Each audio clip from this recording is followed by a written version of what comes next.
Today's story takes us back to January 2000, and trust me, it's a good one. Picture this: a fresh-faced 20-year-old kid with barely any racing experience under his belt going head-to-head with an established F3000 hotshot for one of the most coveted seats in Formula One. That kid, none other than Jenson Button. You see, Williams F1 had a bit of a dilemma on their hands. They needed someone to partner with Ralf Schumacher for the upcoming season, and they'd narrowed it down to two choices: Bruno Junqueira, a Brazilian driver who'd been tearing it up in F3000, and young Jenson, who'd basically just finished karting and had a decent run in British F3. On paper, it looked like a no-brainer. Junqueira had the experience, the results, and probably knew how to properly order an espresso. Button? Well, he was so green he'd practically photosynthesized. But sometimes in F1, it's not about what's on paper, it's about what certain people see in you. And Sir Frank Williams? He saw something special in that kid from Frome. Now, to really appreciate why this day was such a big deal, let's rewind a bit. Williams F1 wasn't just any team, they were proper F1 royalty. We're talking about the squad that had dominated chunks of the 80s and 90s, giving us champions like Mansell, Prost, and Hill. But by 2000, they were in this weird spot. They weren't the unstoppable force they used to be, but they weren't exactly backmarkers either. They had Ralf Schumacher locked in, yes, Michael's brother, who was actually pretty handy behind the wheel himself. But they needed someone for that second seat. Usually teams in Williams' position would go for a safe bet. You know, someone with a solid track record who could reliably bring the car home and maybe bag some decent points. Which is exactly why everyone expected them to pick Bruno Junqueira. The Brazilian had been crushing it in F3000, which was basically F1's waiting room back then.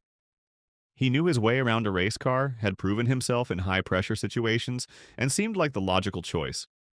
It was kind of like choosing between a seasoned chef and someone who'd just figured out how to work their microwave.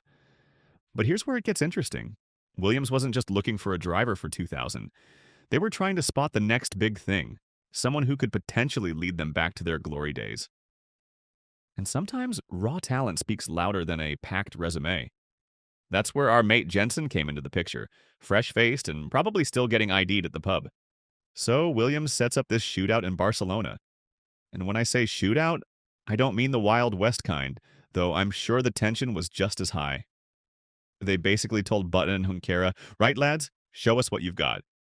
No pressure, just your entire F1 career hanging in the balance. The test itself was pretty straightforward.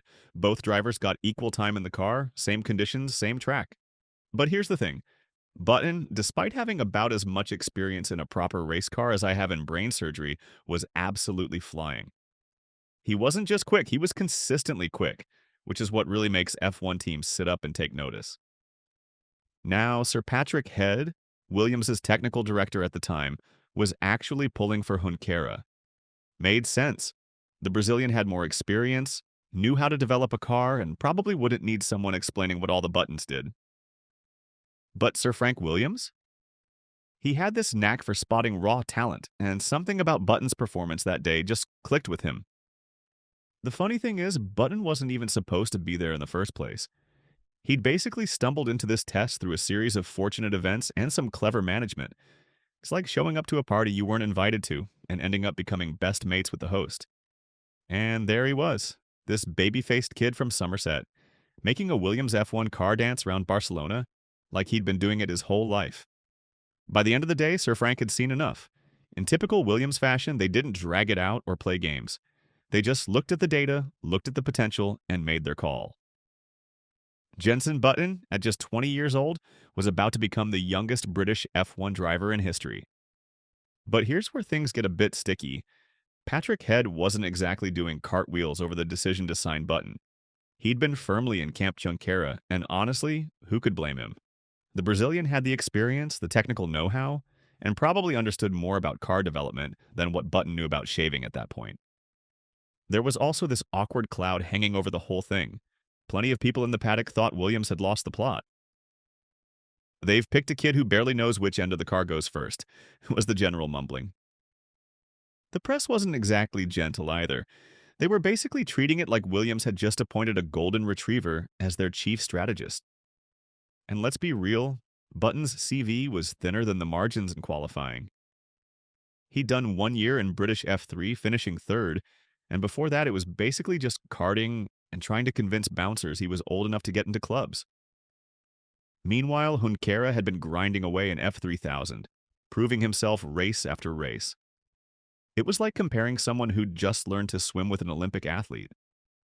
The pressure was immense. Button wasn't just fighting against the usual rookie challenges. He was battling this narrative that he'd only got the seat because Sir Frank had some sort of temporary lapse in judgment. Plus, he had to partner Ralph Schumacher, who wasn't exactly known for being the most welcoming teammate in the paddock. Talk about being thrown in at the deep end. But here's the kicker.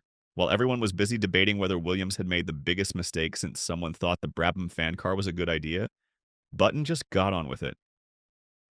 He knew the doubters were out there, probably including his own technical director, but he had something that couldn't be measured in lap times or experience points: raw, natural talent. And sometimes that's worth betting the farm on. And you know what? Sir Frank's gut feeling turned out to be spot on.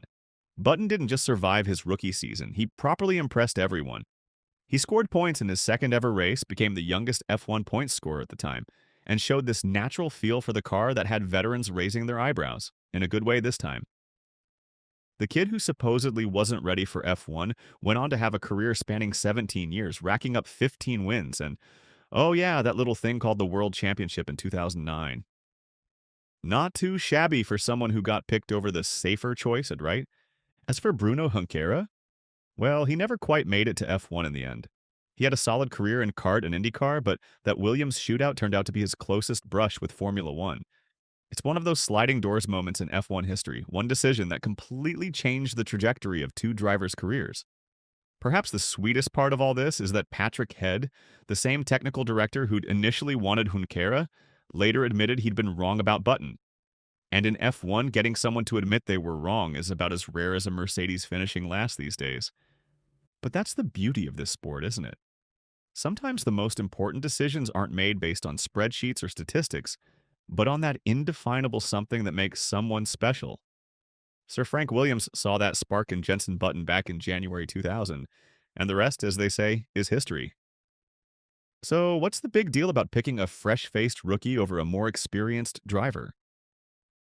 Well, this moment actually changed quite a bit in F1. First off, it proved that sometimes taking a massive gamble on young talent can pay off spectacularly. We're not just talking about Button's success here. This decision kind of opened the floodgates for teams to start looking at younger and younger drivers. Think about it. Before this, most teams played it safe with experienced hands. But Williams showed that if you've got the eye for talent and the guts to back it, you might just land yourself a future world champion. It's like they wrote the playbook that Red Bull would later follow with guys like Vettel and Verstappen. And let's be honest, it totally validated Williams' reputation as talent spotters. These were the same folks who'd earlier taken chances on guys like Mansell and Hill, and now they'd done it again with Button. It's pretty impressive when you can look at a 20-year-old kid and go, yep, that one's going to be special, and actually be right about it. But maybe the biggest takeaway is how it changed the way F1 teams think about driver selection. These days, we don't bat an eye when someone like Lando Norris or Oscar Piastri gets a seat while they're barely old enough to rent a car. That all started with moves like this one, when teams realized that sometimes the safe choice isn't always the right choice. It's a bit like that quote about how the best time to plant a tree was 20 years ago. Williams planted their button-shaped tree back in 2000, and boy did it grow into something special. So there you have it, folks. January 2000, the day Williams decided to roll the dice on a kid who probably still had his L plates at home. And what a decision it turned out to be. It's one of those moments that reminds us why we love this sport so much. Sometimes the most important choices aren't made on spreadsheets or in boardrooms, but in those gut-feeling moments when someone sees something special. Button went from being the controversial rookie choice to a world champion, proving that sometimes the best talent comes in unexpected packages. And while Bruno Junqueira might be the greatest F1 driver that never was, his story is part of what makes this sport so fascinating. How one day, one decision can completely reshape not just careers, but the entire sport. These days, when we see teams taking chances on young drivers, we can trace it back to moments like this. Williams took a gamble that January day, and it paid off better than anyone could have imagined. Well, except maybe Sir Frank. He knew exactly what he was doing all along. And that's why this date matters in F1 history. Not just because it launched Jenson Button's career, but because it showed everyone that sometimes the bravest choice is the right one, even if it means picking the kid who might need directions to find the pit lane. Thanks for tuning in, folks. If you enjoyed this trip down F1 memory lane, make sure to hit that subscribe button for more daily F1 content.